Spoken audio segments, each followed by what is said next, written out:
అడవిశేష్ అంటేనే విభిన్నమైన సినిమాలకు కేర్ ఆఫ్ అడ్రస్. అందుకే ఆయన ట్రాక్ రికార్డ్ పీక్స్లో ఉంటుంది. క్షణం, గూఢాచారి, ఎవరు, మేజర్, హిట్ 2 ఈ పేర్లు వినగానే మనకు గుర్తొచ్చే పేరు అడవిశేష్నే. హీరోగానే కాకుండా రైటర్గా, డైరెక్టర్గా కూడా ఇప్పటికే తన స్థాయిని ప్రూవ్ చేసుకున్నాడు. 3 ఏళ్ల తర్వాత ఆయన నుంచి వచ్చిన సినిమా డెకాయిట్. అడవిశేష్ సినిమా అంటేనే రొటీన్గా ఉండదనే నమ్మకం ఉంది.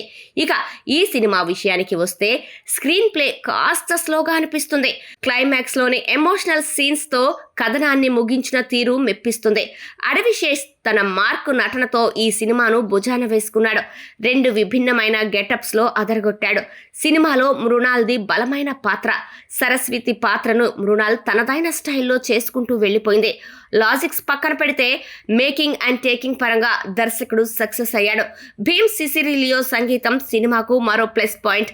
ఓవరాల్గా dacoit different action love story అని అభిమానులు అభిప్రాయం వ్యక్తం చేస్తున్నారు.